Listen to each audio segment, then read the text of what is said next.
हर हर महादेव। देवों के देव महादेव जी के चरण में प्रणाम, मेरा प्रणाम स्वीकार हो।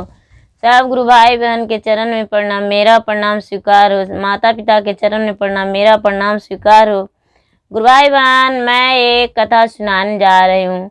ये बहुत सुंदर कथा है, इसे ध्यान से सुनिए और इस कथा को पूरा सुनिए, क्योंकि ये कथा आधा सुनने में शिव गुरु का अपमानित होगा। यदि आप सच्चे शिष्य होंगे तो पूरा सुनेंगे, क्योंकि शिव का रहस्य जानने के लिए। शिव शंकर ने और पार्वती दोनों एक दिन घूमने गए वन में, जहाँ रहते थे। जब वन में घूमने गए तो देख रहे हैं कि एक बच्चा रोने का आवाज आया। शंकर जी आगे से जा रहे हैं, पीछे से गौरा बोले, महाराज कोई रो रहा है, थोड़ा आप रुकिए। वो बोले, कौन रोएगा? नहीं, कोई नहीं रो रहा है वन में।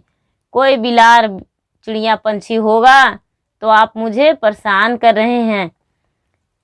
पार्वती बोले, नहीं महाराज, आप दूसरों को ध्यान नहीं देते हैं, सिर्फ आप स्वार्थी हैं, इसीलिए किसी को रोने का आवाज नहीं सुनते हैं, आपको पता नहीं चलता है। शंकर जी बोले, ठीक है, जाइए देखिए कौन है। 2-4 कदम पार्वती आगे बढ़े, उसके बाद पीछे हट गए। शंकर जी से जिद किए, नहीं, पहले आगे आप चलिए, पीछे से हम चलेंगे, दोनों मिलकर ढूंढेंगे कहाँ कौन रो रहा है। शंकर जी पार्वती के जिद करने से वो आगे बढ़ गए और आगे बढ़ गए तो खोजने लगे तो देख रहे हैं कि एक छोटा बच्चा नवजात शिशु एक झाड़ी में पूरा पत्ता में झक के रो रहा है। जाके देखें, शंकर भगवान बोले, देखिए क्या है। पार्वती को माया लगा कि अरे ये छोटा बच्चा है, कौन फेंक दिया होगा, इसे कोई ले लेता तो बहुत अच्छा था। पार्वती उसे गोद उठा लिए और रास्ता में चलने लगे। शंकर जी बोले, ठीक है, बच्चा के तो उठा लिए हैं, लेकिन ये बच्चा को किसे दीजिएगा? बोले कि ये बच्चा के लिए कोई माता पिता होंगे जो आ जाएंगे, उन्हें दे देंगे, कोई को तो दया लगेगा जो बच्चा मुझसे ले लेंगे। शंकर जी बोले, ठीक है, खोजिए वन में। एक ब्राह्मण थे और उनका पत्नी, वो बहुत बड़ा शिव भक्त थे। वो घर को त्याग कर, उनको संतान नहीं था, वो घर को त्याग कर, पूरे धन संपत्ति दुनियादारी को त्याग कर, और वो वन में एक तपस्वी के लिए जा रहे थे कि हम तपस्वी बन जाएंगे। मेरे पास जब संतानें नहीं है, मेरे कर्म में संतान नहीं है, तो मेरे लिए कुछ नहीं है, ये धन किस लिए? और पूरे को त्याग कर निकल दिए थे। चलते चलते रास्ता में देखें, नजर पड़ा, वही वन में पहुंच चुके थे। नजर पड़ा जब पार्वती का, तो बोले कि देखिए ना, कोई 2 ठो आ रहे हैं, साधुआइन हैं, उन्हें देखते हैं बच्चा देख के। शंकर जी बोले, क्या आपको देने से वो बच्चा ले लेंगे?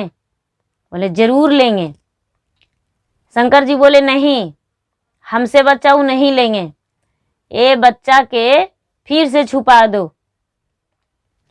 फिर से पार्वती छुपा दिए रास्ता से हट के, और रास्ता से जब हट के छिपा दिए तो बच्चा पूरा चिल्ला के रोने लगा। और दोनों छुप कर देख रहे थे कि ये बच्चा उठाते हैं, सच में इनका बच्चा का लालच है या झूठ मूठ का है। जब दोनों छिप कर देखने लगे तो आगे से पंडित जी और पीछे से बेचारी उनका पत्नी बच्चा के रोने का आवाज सुने तो पंडित जी कहें कि कुछ सुन रहे हैं? पड़ियान जी बोले, हाँ, हम तो सुन रहे हैं, लगता है एक छोटा बच्चा कहीं रो रहा है। ओ पंडित जी इधर उधर देखने लगे, पड़ियान जी भी खोजने लगे। खोजते खोजते देख रहे हैं कि पत्ता से छिपा हुआ बच्चा रो रहा है। पंडित जी बोले, देखिए ना, जिसके लिए हम लोग घर त्यागे हैं वो तो मेरे सामने मिल गया। देखिए, ये तो बहुत बड़ा धन मिला। पड़ियान जी भी देखें, बहुत बड़ा खुशी मिला कि अरे ये तो बहुत बड़ा धन है, इसे जल्दी से गोद उठाइए और गोद उठाकर ले चलिए। वो बच्चा को गोद में उठा लिए और गोद में उठाकर और दोनों खुशी खुशी घर को जब लौट गए, घर को लौट गए तो शंकर भगवान से गौरा पार्वती बोले कि देखिए बच्चा का लालच कितना बड़ा होता है और बच्चा का लव कितना बड़ा होता है। ये दोनों घूमने आए थे पूरे धन संपत्ति को त्याग कर, और देखिए बच्चा उठाकर वापस घर चल गए। देखिए इनमें कितना हौसला जागा। पंडित जी जब घर गए तो पूरे अपने गांव वालों से बोले कि भाई हम फिर से वापस आ गए हैं।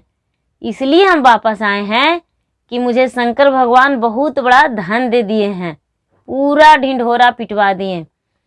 सब लोग पंडित जी के घर गए कि क्या धन मिला है पंडित जी के भाई, थोड़ा हम भी तो देखें, हम भी मांगेंगे पंडित जी से, हम भी घर छोड़ के जाएंगे, कुछ न कुछ तो जरूर है।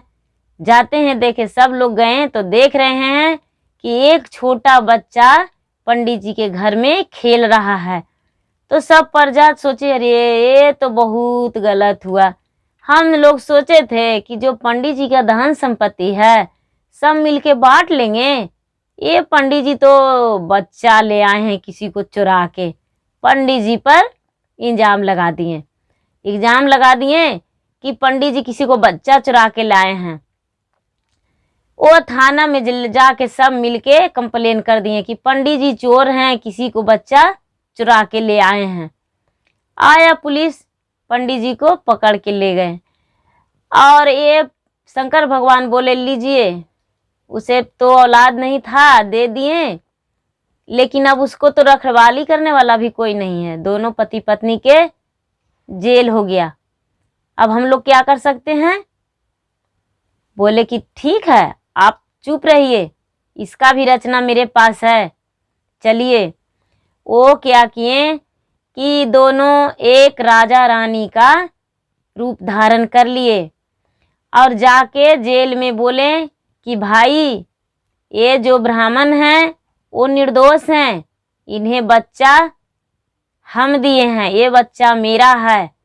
हम नहीं चाहते थे संतान, क्योंकि पहले से मुझे 5 संतान था, इसलिए छठा संतान मुझे हुआ तो हम वन में छोड़ दिए और ये पंडित जी उठा लिए। इन्हें देख के ही हम बच्चा को छोड़ दिए हैं और ये उठाएं तो हम लोग दोनों वापस को घूम गए हैं। इन्हें छोड़ दीजिए, ये निर्दोष हैं, और उन्हें रिहा करवा के घर को लाएं। और जब घर को लाएं तो वो बेचारा बड़ी खुशी हो गए, उन्हें बहुत खुशी मिला कि अरे ये जो हैं राजा रानी ये बहुत अच्छे हैं, मेरे लिए जेल गए, रिहा करवाएं, सब कुछ किए, अपने पैसा खर्चा किए और मेरे बच्चे का बधाई भी दिए हैं, ये बहुत अच्छा है। और शंकर भगवान बच्चे को, पंडित जी को, पड़ियान जी को, सबको बधाई दिए, धन्यवाद किए और धन्यवाद करके और खुशी खुशी वहाँ से लौट आए। और पंडित जी, पड़ियान जी, उनके बच्चे तीनों अच्छा से रहने लगे खुशी खुशी, और उनका भी संतान वाला हो गए, उनका भी वंश चलने लगा, राजपाट सब कुछ हो गया। उन्हें भी कोई नहीं कुछ कहा, क्योंकि पंडित जी बहुत बड़ा शिव भक्त थे, बहुत बड़ा, क्योंकि वो बिना पूजा किए हुए भोजन नहीं करते थे, आराधना करते थे सच्चे मन से, और सच्चे मन से शिव को भक्त बने और शिव गुरु बने। इसलिए उनका पुकार शिव गुरु का स्वीकार हो गया और शिव गुरु भी उन पर दया किए, इसलिए वो संतान वाले हो गए। हर हर महादेव।